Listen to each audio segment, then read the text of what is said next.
We're living at a very interesting time in American life right now. I think the country feels very divided. People are kind of cloistered in groups where they know they're going to hear from people that espouse a point of view that is just like theirs. That's not healthy. I mean, you have to engage with people. You have to take risks. What we need in America right now is a time when everybody is looking for more common ground.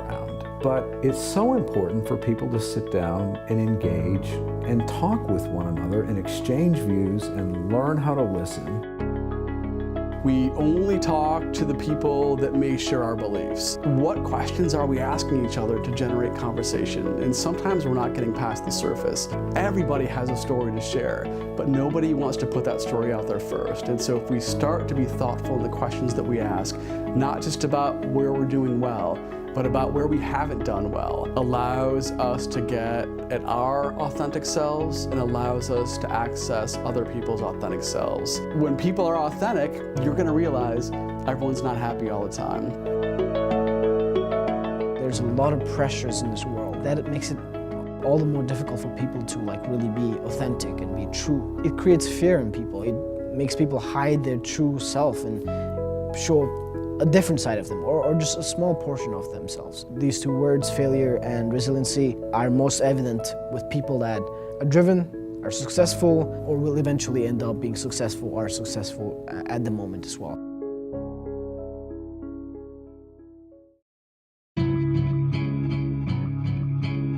We're just brought on this earth in different parts of the world in different situations. I feel like it's just how it is. It's just the way of life. Early in this work, there was the belief that either we're born resilient or not born resilient. And so the thought that there was a resiliency trait that some people had and some people didn't have. Everyone can develop a sense of resilience, and it's the belief of it being an individual trait that you have or you don't have was somewhat false.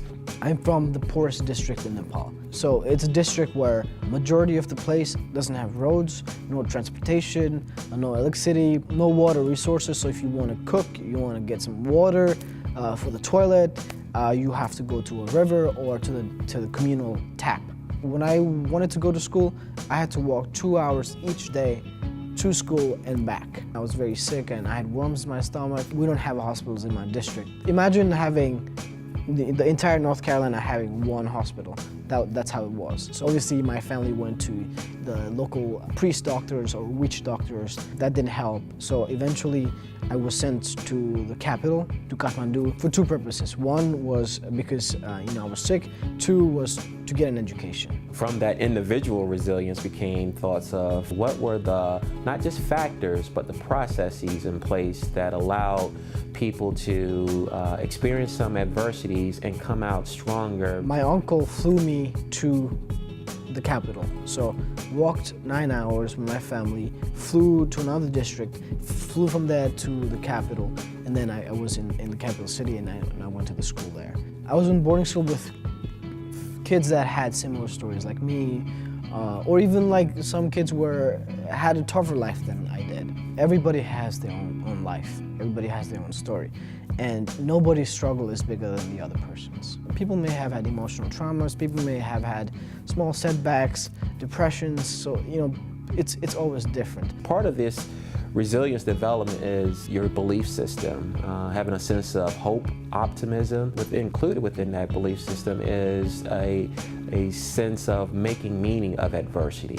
With the help of amazing people that support me through this process, I was able to get back off through all these struggles, right? And then I ended up here at Elon, and they've been supporting that whole process for me.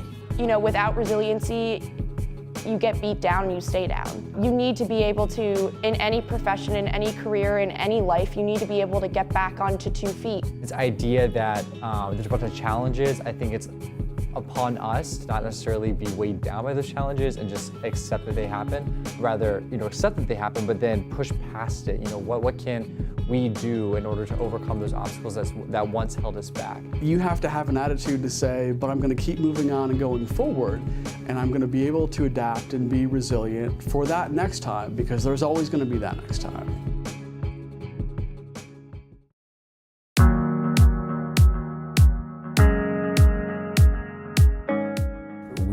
keep trying to do difficult and challenging things in our careers and our work with our families, and a lot of the times we experience success and sometimes we don't experience success. That's just a normal part of being a human being. As an entrepreneur and now a politician, the best example would actually be from my political service. And when I first ran for office in 2013, we signed up that summer to run for the office of mayor. In Mayor Baltudis's case, it's a perfect illustration about an unsuccessful outcome in an election, i.e. failure, leading to perseverance. Because what did he do? He went around and knocked on thousands of people's doors and introduced himself. That's perseverance. I'm going to get to know these voters, and I'm going to tell them what I'm all about, and they're going to know my name. Having no political experience, but looking at it from kind of that entrepreneurial perspective of what are we trying to achieve in the community, what's the market asking for. The people of Burlington were asking for more representation and more opportunities for political engagement. So our goal was to get out into the community and engage more people and get more people to actually participate in municipal elections. So throughout the campaign, we kept bringing that issue up because it was what people were telling us when we were knocking on their doors and talking to them one-on-one. When it came time for the election, we didn't win. We get the idea of a certain path or a certain journey to meet a goal or to be successful. A lot of times people expect things and expect positive outcomes, expect a great goal to be succeeded. So while we failed in that election, we were able to see what was changing around us and transition that to actually be successful in achieving our goal of engaging people in the discussion and then carrying forward their ask into the political sphere. Now step forward another year when we ran for State House. So same perspective, same initiative to get engaged. This time talking about public education right next to transportation, because that's what people were telling us when we were knocking on doors. And so again, we were out there to carry that message forward. We lost that election in 2014. After 2 losses, that's hard. That's 2 years of work in the political world. It's campaign dollars, in excess of $100,000 spent between those 2 campaigns. And that was really hard to have to then decide, am I gonna keep doing this? Am I gonna go for a 3rd year of this? Am I going to keep asking people to stand behind me and believe in what we're doing? Deciding to pursue a challenge involves risk-taking. Getting up and trying again means you're taking another risk at failing. In June of 2015, our mayor in Burlington announced that he wasn't going to run for re-election. People started emailing and calling and Facebook messaging to say, you've worked so hard and we believe in what you're doing, and this is your opportunity. We stand behind you. We want you to run for mayor. And so while we'd failed twice and it was so incredibly hard to consider running for a 3rd campaign, people were asking for it. People believed in what we were doing, and they still do, and they still support us. So we ran another campaign in 2015. We worked, we knocked more doors, we got more people out to the polls, and we won. That realization that what we set out to do initially wasn't wrong, but had to be retooled periodically throughout the race. And it was our responsiveness that eventually led to our success. Failure shapes your success. You know, without failing first, what is success to you? What does it actually mean to you? You have to be able to know, like, this is part of my DNA, this is inside of me, I want to put these types of hours into it. And the sooner you can find that, the faster you can start to build that resiliency into the things you're involved with. It's action, it's reflection and evaluation. And so the action, sometimes it works, sometimes it doesn't work. But what becomes really important is the reflection and the evaluation that happens after the action. No matter what age you are in life, no matter where you are in the world, there are opportunities presenting themselves all around you every day. And you may be the only person in the world who sees that opportunity.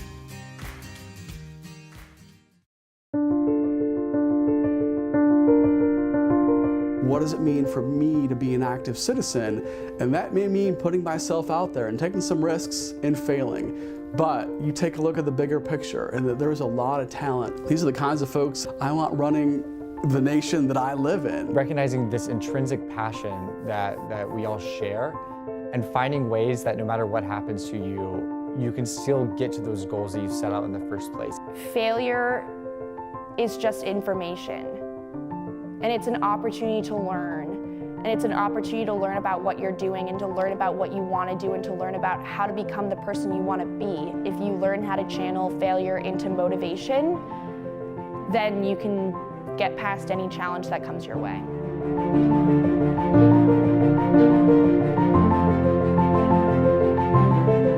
Failure is part of life. You're not going to live without failing. Resiliency comes with experience, and the more risks that you take, the more you'll fail, but also the stronger you'll become. And it kind of makes you feel like you can do anything. Everyone's going to cope with things in different ways, and you never know how you're going to respond to a challenge. I think every person has that inside of them, whether they know what it looks like or not. They have that ability to be resilient. You just never really know with life, and that's why I think you should just try. Are you going to just do it for yourself, or are you going to bring others along with you? Are you going to inspire people? Are you going to build people up? Are you going to change somebody's life? Those are the types of questions that I want to live by.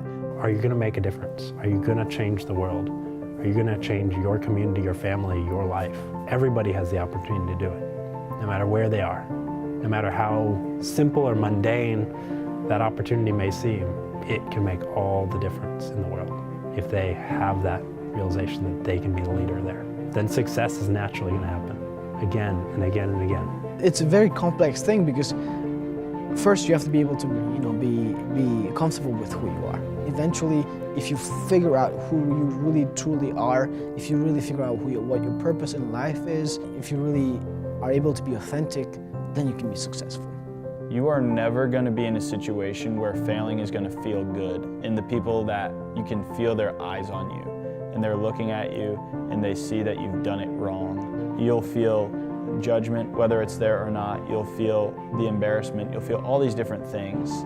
But your life will be more meaningful after moving forward from that. The folks who move forward from that failure are the ones who are saving the world in so many different ways. You ought to be a strong, resilient, intelligent person who's an accomplished critical thinker. And if you leave with that, you leave with everything. You're going to experience a lot of success, you're going to experience some setback, but all of that is going to make you the person that you're ultimately going to become.